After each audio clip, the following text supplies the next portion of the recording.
Cat's Cradle here with kitchen quick tip number 13. How to clean a ceramic cooktop. One of the most asked questions I get on my YouTube channel is, how do I keep my ceramic cooktop so clean? The questions really pour in after I've made a cooking video where I have shown the cooktop. And recently my friend Deborah asked, how do I keep it so clean and white? And I told her it'd be easier just to make a video. So this is for all of you who have asked the question, and especially for Deborah who asked it just this week. This morning we made French toast, and while I try not to make a mess, invariably I spill a little something on the stove. Sometimes I don't spill anything, but rather something has been left on the stove. Maybe somebody hasn't wiped up something. That's kind of what you're looking at over here, I think, on the left side. And if there's something on the stove and you turn that element on, it is going to burn on like that. Here around the outside of the burner, you're seeing a few little drips of egg milk mixture from the French toast making. I think I'll always like a gas stove best, but for now I'm stuck with the ceramic cooktop. When I moved into this house about 7 years ago, this stove had just been installed and I wasn't about to get rid of it. I thought I would just try to learn to live with it. But after about 6 months, I was ready to pitch it. A friend of mine walked into the house as I was cleaning the stove and saw how I was going about it and said that she had a much better way. She said what I needed to buy was a box of single-edge razor blades, and that when I went to go clean my stove, that I should use the blade first to try to scrape up the big bits that were burned on and then clean from there. She was absolutely right. I went out that very day and bought a box. This is what one of the blades looks like. Of course, this one has been used a little bit.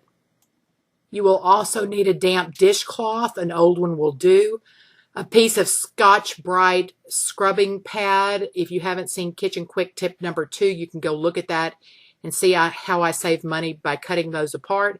And you will also need some glass cooktop cleaner. The cleaners are very similar. They're kind of a gray liquid, a very, very fine abrasive, specially formulated for ceramic cooktops.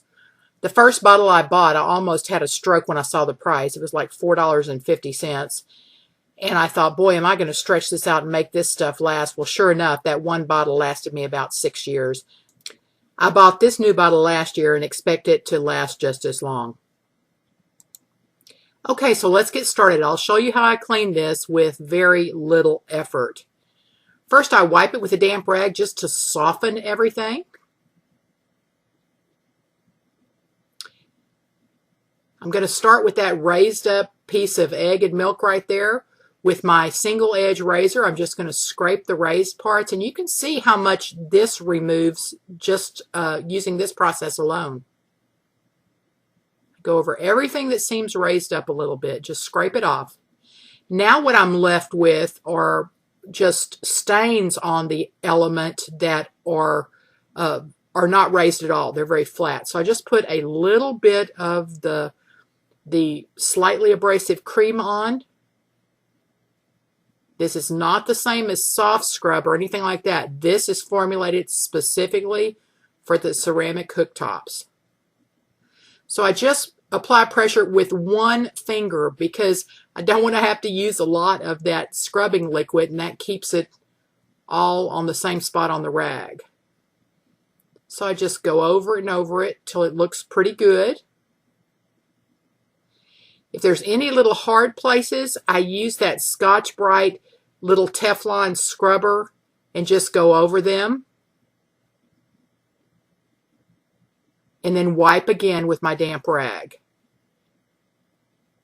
I turn it over to get a perfectly clean spot on the rag, go over the whole thing again. And then the only other supply I didn't tell you that you need is a clean fluffy rag, and I just kind of buff out where I cleaned, and look how shiny and clean it is. The system really works great.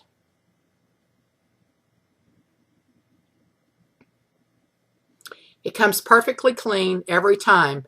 Now there's a little something special about this element. The very first time I ever used my pressure canner on this stove, I used this element. And you can see there's a couple little gray streaks on there. After my canning process was done, I wanted to move that pot off of this element to a cooler element to go ahead and let my jars cool down. And my canner was absolutely full and it was very heavy.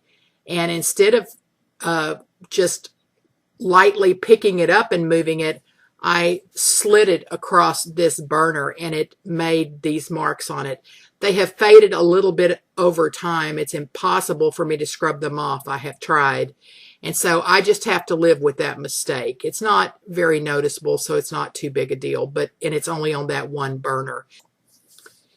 If you need to move a pan on your stove, do not slide it across. Lift it and move it to the burner, because moving a metal pan across your stove will mar it. The best advice I can give as to how to get your cooktop to look like mine, clean and white and shiny, is to clean it every day. I don't let food build up on it. Every time when I'm finished preparing a meal, I clean my cooktop, and that way it really doesn't take a lot of effort. The other tip is to clean it as warm as you can, meaning when you finish cooking, those rings are very, very hot. As soon as they get to a point where you can touch them without being burned, that is the best time to clean them, because the food is the softest at that point. If you let it cool and sit on there for several hours or several days, then it becomes much more difficult to clean.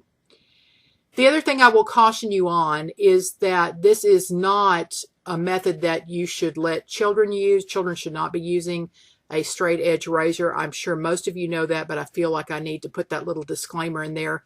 Teenagers certainly could do it with a little bit of training, but just use caution.